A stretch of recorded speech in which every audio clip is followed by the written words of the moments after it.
September 21, 2021. On this fateful night, Valve dropped Counter-Strike's 11th operation, Operation Riptide. Although the release seemed rushed, and there were definitely some issues, we saw a bunch of new items, and among those items was one that no one seemed to care about, the Bayonet Frog patch. During the operation, this patch was below $2, but fast forward nearly 3 years, and they're now selling on the Steam market for essentially $1,000. Why is it that such an item that you apply to your player model and can't even see while playing the game go up 5,000% in just 3 years? Let's dive in and let's figure that out together. Are you looking for cheap low float skins for trade ups? Check out today's sponsor, SkinsMonkey. It's the most convenient trading bot site where you don't have to overpay for low floats. I found this 0.08 Op Elite build and this 0.09 M4 Tooth Fairy, and the tradable M4 was delivered to my inventory instantly. If you apply code TECHSAVVY, you get a 5% deposit bonus, and you also get a $5 trading bonus when you start trading. Don't worry if you don't have any skins, just head over to freebies and you'll find 3 giveaways all the way up to a gut knife gamma doppler. So use my link in the description to start finding deals on low float skins today. Operations in Counter-Strike are few and far between. In fact, it's been over 1,000 days since the last operation, Operation Riptide, was released. That's almost 3 years without an operation. When a new operation does drop, however, you can't help but get excited. Everyone suddenly starts playing the game again and player numbers peak massively. Whether that excitement is due to the operation missions introduced with the operation, due to the new shiny skins that everyone now has access to, or simply the FOMO of seeing all of your friends revisit Counter-Strike, it is undeniable that operations bring the community together and are an amazing thing both for players and for Valve. Over the last 7 years, no two operation has been identical. There's always been slight differences, but there's always been some kind of mission to play through. There's always been operation skins dropping that you can only obtain during operations, and more recently, over the last 5 years in the last 3 operations, there were other items introduced, such as stickers and other collectibles. These collectibles are the most interesting to me because they demonstrate how scarcity can cause people to magically gain interest in items. The items that I'm specifically talking about here are patches from the Metal Skill Group patch collection and the Operation Riptide patch collection, graffiti from the CSGO Graffiti No. 3 collection, agents from Operations Broken Fang and Riptide, and stickers from the Riptide Surf Shop sticker collection and the Operation Riptide sticker collection. All these items have one thing in common: they're all niche items with comparatively low supply that were overlooked during the operations. Most of them are fairly low-key items with muted colors, and because of this, they were overshadowed by the flashy new skins that you could redeem instead. But that's not the whole story. To understand why they are in the position they are, we need to examine the economics of obtaining these skins during the operations. All collectibles are from the 2 most recent operations, and I hope that by the time this video goes live, this sentence will be proven wrong because of the release of the 12th operation. If you guys want to buy CS2 skins, the best place to do that is Skinport. This is not sponsored, but there is an affiliate link in the description, and if you use that affiliate link, it helps support the channel to make more videos like this one. It's a great site to buy cheap skins, so go check it out.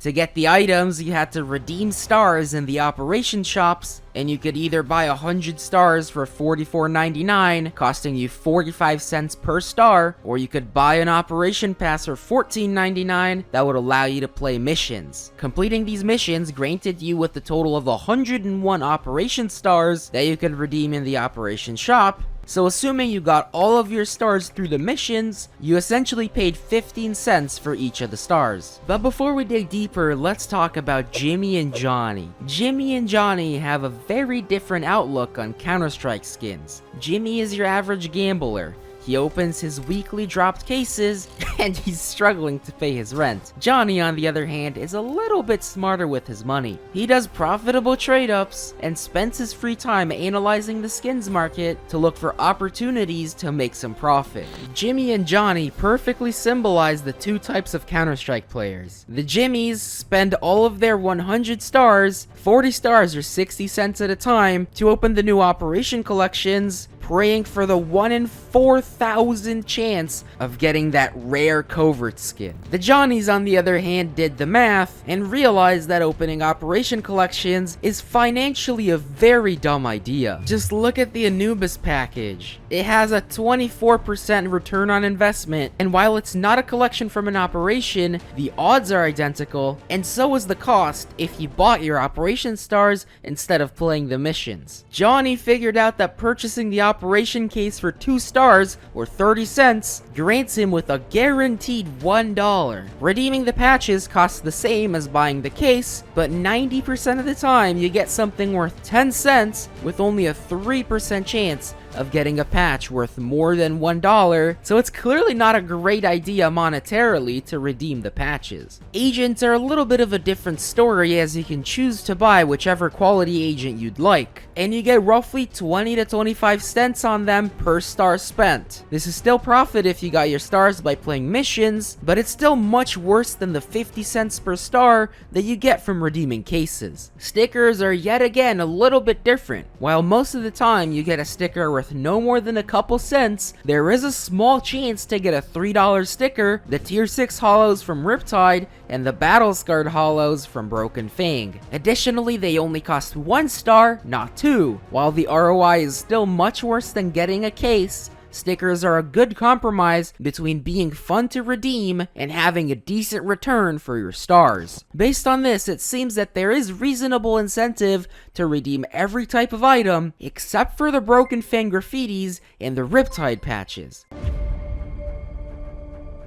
While the Metal Silver Demon patch was worth upwards of $5 during Operation Broken Fang, the Bayonet Frog patch barely even went for $2. There was at least a little bit of excitement in opening the Metal Band logo inspired metal patches, hoping for the Metal Silver Demon patch, but there was absolutely zero interest in the Riptide patch collection, as there was literally nothing to gain by redeeming it, even getting the best item. Although not many people opened metal patches, much fewer bought the Riptide patches. Remember, once you apply these patches, you can't even see it while playing the game, so I have absolutely no idea why even that many people bought it. My best guess would be people new to the game who had no clue what these items were and how much they were worth, so they just randomly bought stuff from the operation shop. But in any case, the result is that these patches are the rarest items in Counter-Strike among those added recently. Now, the rarity alone doesn't make something valuable. Without anyone wanting the item at all, normally these items would be really cheap. But the Counter-Strike economy is anything but normal, and here, scarcity alone creates artificial demand from hopeful investors who start buying them up, pushing prices up little by little. Let me introduce you to the term fear of missing out, FOMO. Once people see items going up in price, they buy in, expecting the prices to go up even further. This quickly snowballs into price charts like this. This is known as a price spike, and you see it all over the place in the CS skins market. A couple of the most recent price spikes were the investment FOMO of June 2021 and the CS2 bubble of April 2023. FOMO causes a positive feedback loop. The more prices go up, the more people buy in, pushing prices even higher, causing even more people to buy in, pushing prices even higher up. And this cycle just keeps continuing until it crashes. Similar to the crypto and NFT community, the CS community seems especially susceptible to FOMO, and I think there are more comparisons to be made here. An NFT is essentially a piece of artwork on a blockchain that really doesn't do much. The Bayonet Frog is just a piece of artwork that you apply to your agent, and once again, it really doesn't do much. People are buying them as status symbols. They just want to be the guy with the collection of bored apes, or the collection of unapplied embroidered frog skeletons like this guy who has 6 of them unapplied, and many agents with Bayonet Frog patches applied. Honestly, this collection is actually kinda cool. As with other price spikes and NFTs in the crypto scene, things simply don't last forever. If there's an unsustainable price increase, that is bound to come down eventually. And we have actually seen a little bit of a price correction in some of these items, but surprisingly, we haven't seen it for the Bayonet Frog yet. Is this the next Titan Hollow of patches? Well, we don't know yet. What we do know is that these patches are objectively less useful than the Katowice 2014 Hollows. You can apply the stickers to your weapon and see them every time you play the game, but applying the Bayonet Frog patch is merely a status symbol. You can't see it when you play the game, only others can see it. And for this reason, I don't think it has much room ahead of it to increase in price, but to be honest, that's what I thought when they were worth $100. Now, agents and stickers I'm not really worried about. While the supply of agents is relatively constant, you don't consume an agent when you use it, there's always new players playing the game, and agents do actually somewhat change your play experience, so there's always going to be demand for them, and they're not dropping anymore. And the stickers I'm especially not worried about. They get consumed when you apply them to your gun, there's no more supply of them dropping, and frankly, they look amazing. Now, I do own quite a good amount of these operation stickers, and a couple agents as well. Unfortunately, I am lacking in patches though. I do eventually want to own at least one Bayonet Frog, whether that's unapplied or applied to an agent, but at this current moment in time, I simply cannot justify the price that people are asking for. Even applied ones start at $70 with the agent, and those are the bad agents. If you want a good agent, it'll cost you more like $100 to $120. My personal gut feeling is that these patch prices are simply unsustainable, and I think they will come crashing down relatively soon. Now, don't expect them to ever be cheap again. They are always going to be expensive compared to the way they look, but if the Bayonet Frog drops down to 100 or 200 bucks, I might actually pick one up just for the lols. So now we figured out how these items got so expensive, but how can we use this information to make profit during the next operation? Assuming that the shop setup is gonna be relatively similar to what we've had over the last couple years, it is safe to assume that the best bang for your buck is gonna be redeeming the operation case. Now obviously I can't tell you in advance what's gonna be the best to redeem. We'll have to do the math when the operation is actually here, but if history repeats itself and everything is the same as with Operation Riptide, then the best thing to do would be to redeem cases, sell them on markets, and buy patches with those cases. Now there's one thing that you have to consider. Now that we've seen that patches do actually have some investment potential in the next operation, there's probably going to be quite a few people buying them up, so we can't just assume that they're going to do equally as well. This situation, I believe, is kind of similar to the Stockholm-Antwerp situation, where very few people invested in Stockholm sticker capsules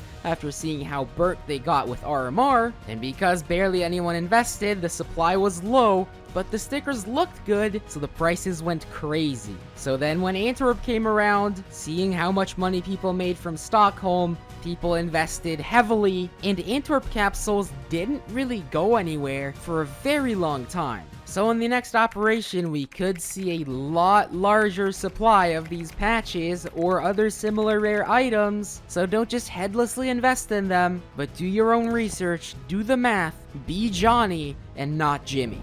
So that's pretty much the story of the overlooked, underinvested operation items of CS2. If you learned something, let me know by hitting the like button. And if you want to learn about what I think fundamentally the best investment is in CS2, then check out this video next where I take a deep dive into operation skins.